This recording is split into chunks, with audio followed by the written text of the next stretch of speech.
Bismillahirrahmanirrahim. Assalamualaikum warahmatullahi wabarakatuh. Alhamdulillahi rabbil alamin. Wabihi nasta'inu ala umuri dunya waddin. Wassalatu wassalamu ala asrafil anbiya'i wal mursalin. Wa ala alihi wa sahbihi ajma'in. Amma ba'd.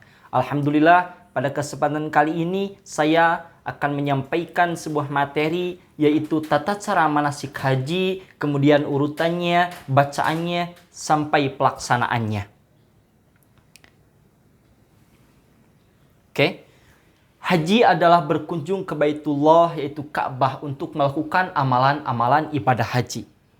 Pasti semua umat muslim ingin melaksanakan ibadah haji, yaitu melihat Ka'bah di depan matanya sendiri dan menginjakkan kakinya di tanah haram itu. Kemudian hukum ibadah haji. Ibadah haji adalah wajib bagi umat Islam yang telah memenuhi syarat. Ibadah haji diwajibkan hanya sekali seumur hidup. Adapun yang keduanya dan ketiganya adalah sunnah bagi mereka. Tapi bagi yang nadar untuk ibadah haji, maka wajib hajinya karena nadarnya itu sendiri. Oke. Selanjutnya, pelaksanaan ibadah haji yaitu dilaksanakan pada bulan Haji Dzulhijjah. Tepatnya ketika waktu wukuf di Arafah tiba 9 Dzulhijjah, hari nahar 10 Dzulhijjah, dan hari tasyrik 11, 12, dan 13 Dzulhijjah. Rangkaian ibadah haji itu sudah dimulai sejak bulan Syawal, Dzulqa'dah, dan Dzulhijjah. Kemudian dalam Al-Quran surah Ali Imran dikatakan bahwa sesungguhnya rumah yang mula-mula dibangun untuk tempat ibadah manusia ialah Baitullah, yaitu Bakkah. Jadi rumah masjid yang pertama dibangun di muka bumi itu adalah Baitullah. Oke, selanjutnya berikut tata cara lengkap manasik haji, urutan dan bacaan. Yang pertama, memakai pakaian ihram. Pakaian ihram bagi laki-laki berupa 2 lembar. Kain lembar untuk menutup pundak dan bagian bawah panggul seperti layaknya sarung. Laki-laki dilarang menggunakan pakaian yang ketat atau yang membentuk lekuk tubuh, termasuk pakaian dalam. Yang kedua, niat ihram atau niat ihram haji. Pelaksanaan ihram paling lambat tanggal 9 Dzulhijjah pada mikot yang telah ditentukan. Hal yang dianjurkan yang termasuk sunnah haji sebelum berihram adalah mandi, berwudu, memakai pakaian ihram, dan memakai wangi-wangian terlebih dahulu. Kemudian berniat dalam hati, niatnya yaitu nawaitul hajja wal umrata wa ahramtu biha lillahi ta'ala. Kemudian yang ketiga yaitu membaca talbiyah. Orang yang telah ihram disunahkan selalu memperbarui dan mengulang-ulang talbiyah dalam setiap langkah selama perjalanan ke Baitullah Haram, saat jalan melandai, menanjak, atau selama dalam kendaraan, terutama ketika mulai berdesakan dan berkumpul di antara lautan orang-orang yang melaksanakan ihram. Talbiyah yaitu dengan lafaz labbaik Allahumma labbaik, labbaik la syarika laka labbaik, innal hamda wa ni'mata laka wal mulk la syarika lak. Kemudian yang keempat, wukuf di padang Arafah. Berkumpul di padang Arafah beberapa saat yang dinilai dari tergelincirnya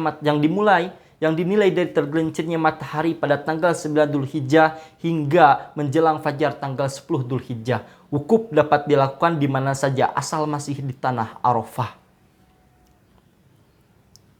Kemudian saat wukuf jamaah dianjurkan untuk membaca doa sebagai berikut. Allahumma lakal hamdu kalladzi naqulu wa khairum mimma naqul. Allahumma laka salati wa nusuki wa mahyaya wa mamati wa ilaika ma bi wa laka rabbi turati. Allahumma inni a'udzubika min adzabil qabri wa waswasatis sadri wa syatatil amri. Allahumma inni a'udzubika min syarri ma tajidu bihir rih. Doanya seperti itu. Karena pada pas wukuf itu kita harus meminta kepada Allah, berdoa kepada Allah, merendahkan diri kepada Allah, senantiasa banyak istighfar. Kemudian yang kelima, mabit di Musdalifah. Mabit di Musdalifah berarti bermalam atau berhenti sejenak di Musdalifah setelah melaksanakan wukuf di padang Arafah. Sambil bagi yang belum melaksanakan sholat maghrib dan isya dapat melaksanakannya dengan cara jamak takhir qashar, yaitu maghrib 3 rakaat dan isya 2 rakaat. Kemudian 6. Melontar jumroh Aqobah. Setibanya di Mina setelah meletakkan barang bawaan di tenda, jemaah bersiap-siap melontar jumroh Aqobah pada tanggal 10 Dzulhijjah dengan 7 batu kerikil. Dan setiap lemparan disertai dengan perkataan Bismillahi Allahu Akbar. Jadi setiap satu lemparannya itu dengan mengatakan Bismillahi Allahu Akbar.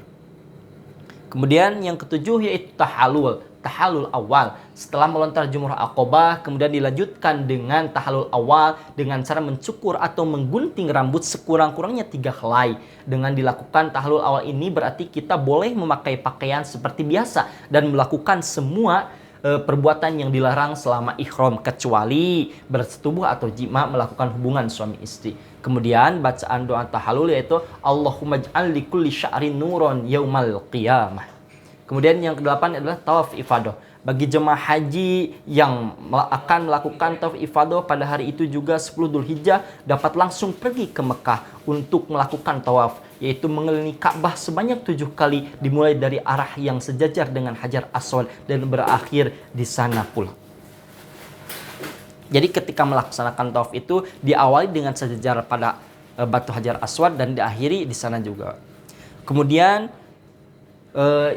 bacaan tawafnya yaitu wassalatu wassalamu ala Rasulillah sallallahu alaihi wasallam wala haula wala quwata illa billahil aliyil azim subhanallahi walhamdulillah wala ilaha illallah wallahu akbar Allahumma inni as'aluka afwa Allahumma imanan bika wa tasaddiqan bi kitabika wa wafa'an bi ahdika wa tiba'an li sunnati nabiyyika Muhammadin sallallahu alaihi wasallam wal afiyatad daimata fid dini wad dunya wal akhir wa fauza bi jannati wa jannati minan nar.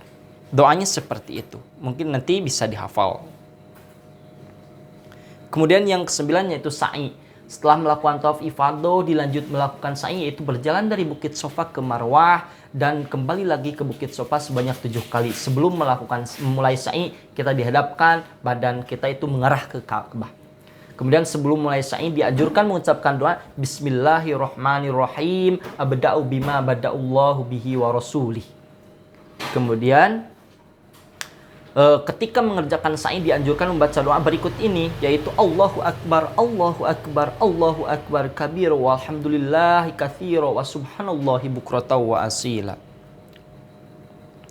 Kemudian ke-10 yaitu tahallul kedua. Tadi kan sudah tahallul awal, kemudian tahallul yang kedua setelah melakukan sa'i kemudian dilanjutkan dengan tahallul kedua, tahallul tsani. Dengan tahallul ini berarti seorang telah melakukan 3 perbuatan yakni melontar jumroh Aqobah, tawaf ifadah dan sa'i. Dengan demikian bagi istri terbebas dari larangan untuk hubungan suami istri. Kemudian 11 adalah mabit di Mina. Setelah tiba di Mina, jamaah haji bermalam di sana selama 3 malam.